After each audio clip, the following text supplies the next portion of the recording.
ನಮಸ್ಕಾರ. ಇಂದಿನ ಈ ವಿಶೇಷ ವಿಶ್ಲೇಷಣೆಗೆ ಸ್ವಾಗತ. ಭಾರತದ ಆರ್ಥಿಕತೆಯನ್ನು ಸದ್ದಿಲ್ಲದೆ ಆದರೆ ಸಂಪೂರ್ಣವಾಗಿ ಬದಲಾಯಿಸುತ್ತಿರುವ ಒಂದು ಬೃಹತ್ ತಂತ್ರಜ್ಞಾನದ ಅಲೆಯೆಂದರೆ ಅದುವೇ ಆರ್ಟಿಫಿಷಿಯಲ್ ಇಂಟೆಲಿಜೆನ್ಸ್ ಅಥವಾ ಎಐ. ಬರೀ ಪೇಪರ್ ಮೇಲಿದ್ದ ಮಾಸ್ಟರ್ ಪ್ಲಾನ್ಗಳು ಇಂದು ಮಾರುಕಟ್ಟೆಯ ನೈಜ ವಾಸ್ತವವಾಗಿ ಹೇಗೆ ಬದಲಾಗ್ತಿದೆ ಅನ್ನೋದನ್ನ ನಾವೀಗ್ಲೇ ಡಿಕೋಡ್ ಮಾಡೋಣ ಬನ್ನಿ. ಮುಂದಿನ ಕೆಲವು ನಿಮಿಷಗಳಲ್ಲಿ ನಾವು 5 ಪ್ರಮುಖ ವಿಷಯಗಳನ್ನ ಕವರ್ ಮಾಡಲಿದ್ದೇವೆ. ಮೊದಲನೆಯದು ಭಾರತದ ಎಐ ಮಾಸ್ಟರ್ ಪ್ಲಾನ್, ಎರಡನೆಯದು ಐಟಿ ಕಂಪನಿಗಳ ನಿಯಮಗಳ ಬದಲಾವಣೆ, ಮೂರನೆಯದು ಪೈಲಟ್ನಿಂದ ನಿಜವಾದ ಪರ್ಫಾರ್ಮೆನ್ಸ್ ಕಡೆಗಿನ ಪಯಣ, ನಾಲ್ಕನೆಯದು ಎಐ ಶೇರ್ ಮಾರುಕಟ್ಟೆಯಲ್ಲಿನ ಬೂಮ್ ಮತ್ತು ಕೊನೆಯದಾಗಿ ಇದರಲ್ಲಿರುವ ನೈಜ ಅಪಾಯಗಳು. ವಿಳಂಬ ಮಾಡದೆ ಶುರು ಮಾಡೋಣ. ಮೊದಲನೇ ವಿಭಾಗ ಭಾರತದ ಎಐ ಮಾಸ್ಟರ್ ಪ್ಲಾನ್ ಮತ್ತು ನಮ್ಮ ಡಿಜಿಟಲ್ ಮೂಲಸೌಕರ್ಯದ ನಿರ್ಮಾಣ. ಇದು ಹೇಗಾಗ್ತಿದೆ ಅಂತ ನೋಡೋಣ. ಈ ಮಿಷನ್ನ ಗಾತ್ರ ಎಷ್ಟಿರ್ಬೋದು ಅಂತ ನೀವು ಊಹಿಸಬಲ್ಲಿರಾ?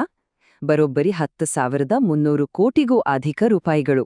ಹೌದು, ಇಂಡಿಯಾ ಎಐ ಮಿಷನ್ ಅಡಿಯಲ್ಲಿ ಮುಂದಿನ 5 ವರ್ಷಗಳಿಗಾಗಿ ಸರ್ಕಾರ ಮೀಸಲಿಟ್ಟಿರುವ ಬೃಹತ್ ಬಜೆಟ್ ಇದು.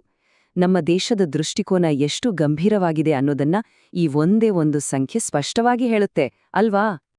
ಈಗ ಇಷ್ಟೊಂದು ಹಣ ಎಲ್ಲಿಗೆ ಹೋಗ್ತಿದೆ ಅಂತ ನೋಡಿದ್ರೆ ಇದರ ಅತಿ ದೊಡ್ಡ ಬೆನ್ನೆಲುಬು ಈ ಜಿಪಿಯು ಅಂದ್ರೆ ಗ್ರಾಫಿಕ್ಸ್ ಪ್ರಾಸೆಸಿಂಗ್ ಯೂನಿಟ್. ಇದು ಒಂದು ಸಾಮಾನ್ಯ ಪ್ರೊಸೆಸರ್ಗಿಂತ ಭಿನ್ನ. ಯಂತ್ರಗಳು ಮನುಷ್ಯರಿಗಿಂತ ವೇಗವಾಗಿ ಯೋಚಿಸಲು, ಸಂಕೀರ್ಣವಾದ ಎಐ ಪ್ರೋಗ್ರಾಂಗಳನ್ನು ರನ್ ಮಾಡಲು ಸಹಾಯ ಮಾಡುವ ಅತ್ಯಂತ ಪವರ್ಫುಲ್ ಚಿಪ್ ಇದು. ಅಚ್ಚರಿಯ ವಿಷಯ ಏನಪ್ಪಾ ಅಂದ್ರೆ ಈ ಮಿಷನ್ ಅಡಿಯಲ್ಲಿ ನಮ್ಮ ಭಾರತ ಈಗಾಗಲೇ 38,000 ಜಿಪಿಯುಗಳನ್ನು ನಿಯೋಜಿಸಿದೆ. ಇದು ನಿಜಕ್ಕೂ ದೊಡ್ಡ ಸಾಧನೆ. ಕೇವಲ ಹಾರ್ಡ್ವೇರ್ ಅಷ್ಟೇ ಅಲ್ಲ, ಈ ಮಿಷನ್ ಒಟ್ಟು 7 ಪ್ರಮುಖ ಸ್ತಂಭಗಳ ಮೇಲೆ ನಿಂತಿದೆ. ಕಂಪ್ಯೂಟ್ ಸಾಮರ್ಥ್ಯ ಹೆಚ್ಚಿಸುವುದು, ಹೊಸ ಅಪ್ಲಿಕೇಶನ್ ಅಭಿವೃದ್ಧಿ, ಎಐ ಕೋಶ್ ಹೆಸರಿನ ಡೇಟಾಸೆಟ್ಗಳ ರಚನೆ, ಫೌಂಡೇಶನ್ ಮಾಡೆಲ್ಗಳು, ಭವಿಷ್ಯಕ್ಕೆ ಬೇಕಾದ ಕೌಶಲ್ಯಗಳ ತರಬೇತಿ, ಹೊಸ ಸ್ಟಾರ್ಟ್ಅಪ್ಗಳಿಗೆ ಫೈನಾನ್ಸಿಂಗ್ ಮತ್ತು ಎಲ್ಲಕ್ಕಿಂತ ಮುಖ್ಯವಾಗಿ ಸುರಕ್ಷಿತ ಮತ್ತು ವಿಶ್ವಾಸಾರ್ಹ ಎಐ. ಇದೊಂದು ರೀತಿ ನಮ್ಮ ದೇಶೀಯ ಟ್ಯಾಲೆಂಟ್ನ ಬೆಳೆಸುವ ಕಂಪ್ಲೀಟ್ ಪ್ಯಾಕೇಜ್ ಅಂತಾನೆ ಹೇಳ್ಬಹುದು. ಬನ್ನಿ ಈಗ ಎರಡನೇ ವಿಭಾಗಕ್ಕೆ ಹೋಗೋಣ. ಐಟಿ ನಿಯಮಗಳ ಬದಲಾವಣೆ. ಅಂದ್ರೆ ಈಗಿರುವ ಐಟಿ ವ್ಯವಸ್ಥೆ ಕಷ್ಟವಾದ್ರೂ ಸರಿ ಬದಲಾಗ್ಲೇಬೇಕಾದ ಒಂದು ಅನಿವಾರ್ಯ ಪರಿಸ್ಥಿತಿಯಲ್ಲಿದೆ.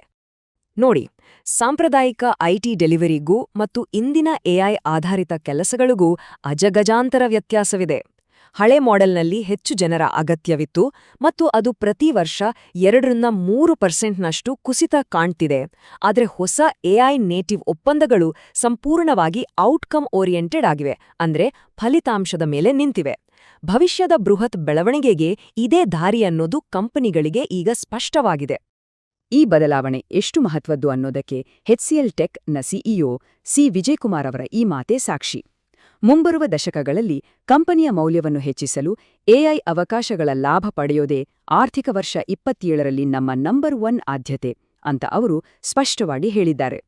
ಉನ್ನತ ನಾಯಕತ್ವವೇ ಈ ಶಿಫ್ಟನ್ನು ಎಷ್ಟು ಸೀರಿಯಸ್ ಆಗಿ ತೆಗೆದುಕೊಂಡಿದೆ ಅನ್ನೋದು ಇದರಿಂದ ಗೊತ್ತಾಗತ್ತೆ. ಮತ್ತು ಗಮನಿಸಿ, ಇದು ಬರೀ ಗಾಳಿಯಲ್ಲಿ ಗುಂಡು ಹಾರಿಸುವ ಮಾತಲ್ಲ, ನೈಜ ಆದಾಯ.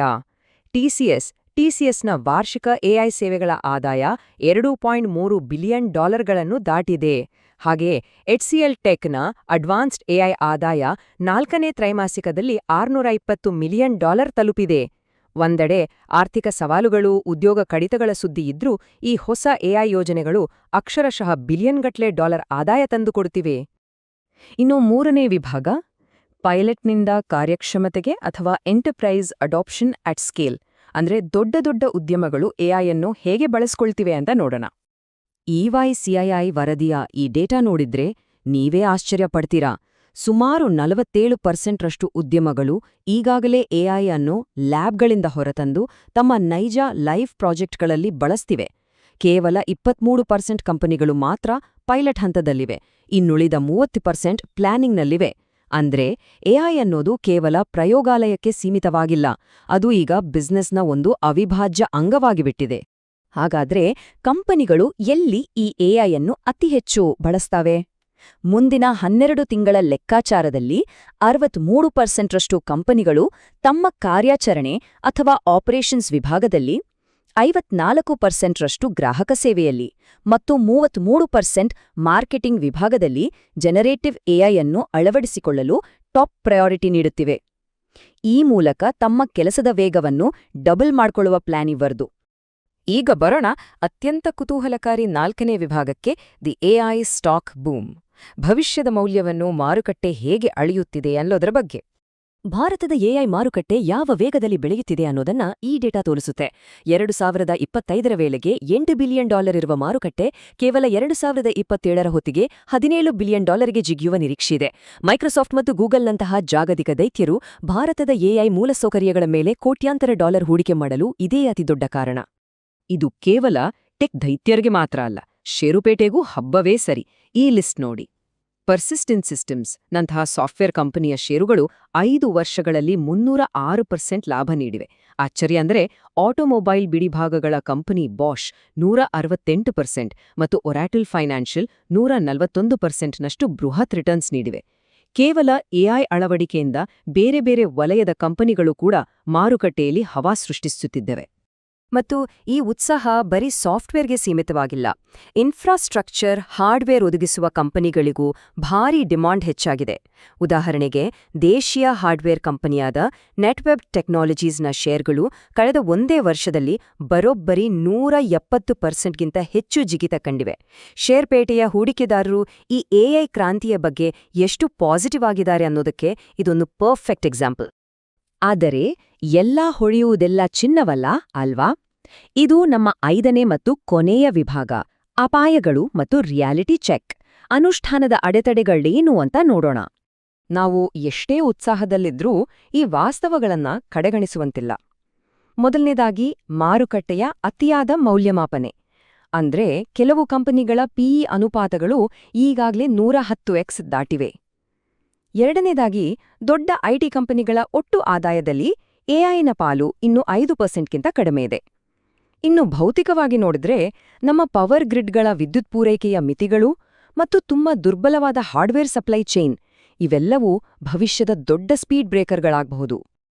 ಹಾಗಾಗಿ ಕೊನೆಯದಾಗಿ ನಮ್ಮೆಲ್ಲರನ್ನೂ ಕಾಡಬೇಕಾದ ಒಂದು ಪ್ರಮುಖ ಪ್ರಶ್ನೆ ಇಲ್ಲಿದೆ.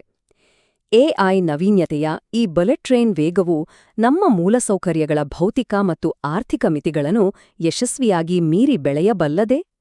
ತಂತ್ರಜ್ಞಾನದ ಅನಂತ ಸಾಧ್ಯತೆಗಳು ಮತ್ತು ನೈಜ ಪ್ರಪಂಚದ ಭೌತಿಕ ಮಿತಿಗಳ ನಡುವಿನ ಈ ಸೂಕ್ಷ್ಮ ಸಮತೋಲನದ ಬಗ್ಗೆ ನಾವೆಲ್ಲರೂ ಆಳವಾಗಿ ಆಲೋಚಿಸಬೇಕಿದೆ. ಇಂದಿನ ಈ ವಿಶ್ಲೇಷಣೆ ನಿಮಗೆ ಇಷ್ಟವಾಗಿದೆ ಎಂದು ಭಾವಿಸ್ತೇನೆ. ಮತ್ತೊಂದು ಇಂಟ್ರೆಸ್ಟಿಂಗ್ ಟಾಪಿಕ್ನೊಂದಿಗೆ ಮತ್ತೆ ಸಿಗೋಣ. ನಮಸ್ಕಾರ.